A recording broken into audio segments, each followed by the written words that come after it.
How's it going, everybody? Welcome back to Elvis Junction Reviews. Today we are looking at another product from ScaleTrains.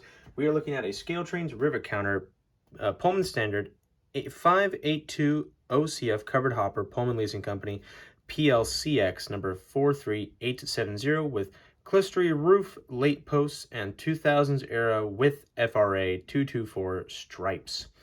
So I actually picked this up at my local hobby shop just today, actually, in fact, the day of recording. So we're just going to slide that out of its box here. That lovely ScaleTrains box. Move that box aside. Here it is inside of its packaging. We have some spare rolling end caps right here in this little bag. We have our paper, which is also a exploded diagram. If we open this up all the way, there you go. We have a large exploded diagram for this car. And remember, this is a rivet counter, so this is basically their top of the line when it comes to freight cars and detail. So we're going to slide this top layer of plastic off, remove that clear plastic sheet. Let's pull the car out just like that. All right, now let's get into some history. And now onto some history. Pullman Standard introduced a 5820 CF capacity car for plastics in late 1971. The cars featured 4 bays and had a length of nearly 70 feet. The earliest versions featured a peaked roofline and 17 exterior posts per side. Later versions adopted the trademark PS Clistery roofline that was also utilized on their landmark 4750 CF grain hoppers. While the oldest 5820 cars have been withdrawn from interchange service, many cars built after July 1st of 1974 remain in revenue service today. I'm not sure if this car is still in service today. I mean, I'm assuming it is. It probably is. But if you do have any information about this freight car, please let me know in the comments. All right, so now let's get into some details, starting with the A and the B ends.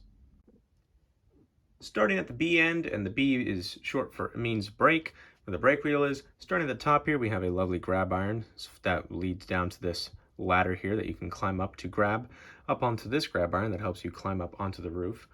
We have some markings here: caution, no side ladder. We have some illegible print right here, and the car's reporting marks, PLCX 43870 for Pullman Leasing Company. We have our lovely brake wheel right here, which is attached via these two vertical struts right here, and there is the brake chains right there. Here is our air tank, the reservoir for the air brakes. We have another smaller ladder right here, and here is a little walkway.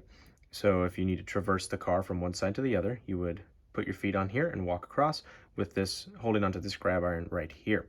We have our ScaleTrains metal coupler right here, the air brake hose, and here's our coupler cut bar, and we have a few side walkway grabs right here, as well as some more grab irons right there, right there, right here, and also some more on this side.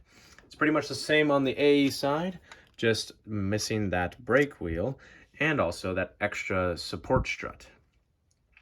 All right, so now let's get into some details, starting with, let's get into some side detail. All right, so we're currently looking at the side of the car here. And right here, you can see some rivets right here. I'm not exactly sure what their purpose is. We have that side ladder that I did mention earlier. Here are those FRA stripes. These are reflective when a light is shined on them. We have our reporting marks once again right here, PLCX 43870. We have our load limit and load weights as well as their numbers right there. And as you can see, we have some more details right here, like the inch of the shoes. I believe that's the brake shoes. We have a jack location here, and then this is illegible right here, as well as this little plate here and right here. And you can see that because it's a rivet counter, they really did go all in on the detail.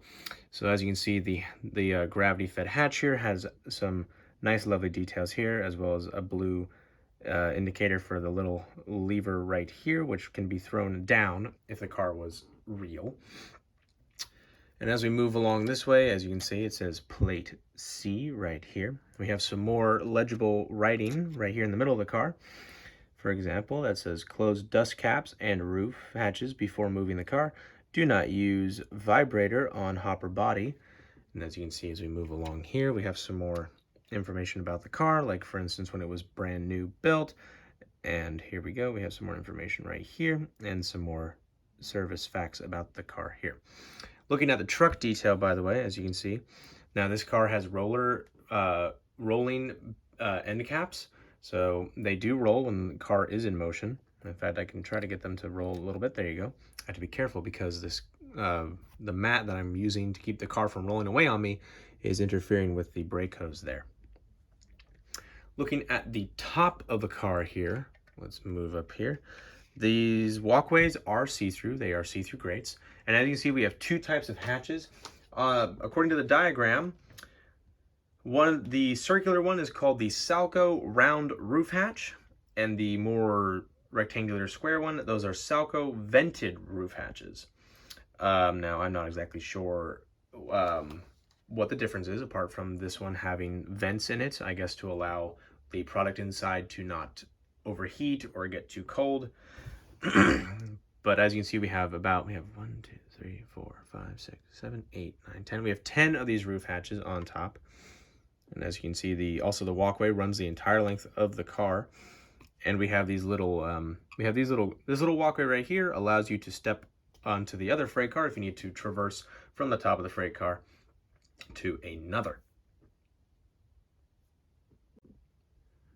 So overall, I think this is a very good looking piece of rolling stock. It's rivet counter, so it looks great. I didn't see anything really wrong with it. I didn't see any broken parts or anything that needed to be readjusted or glued back into place. It has a pretty good weight to it, and I just think it looks really good. It will look great from the 2000s to nowadays if you're modeling the modern era.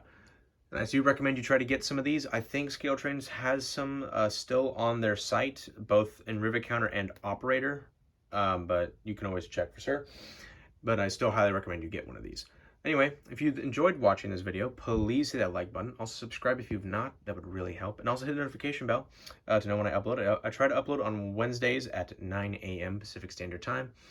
If I am not able to upload on one week, it's because I'm just too busy with work.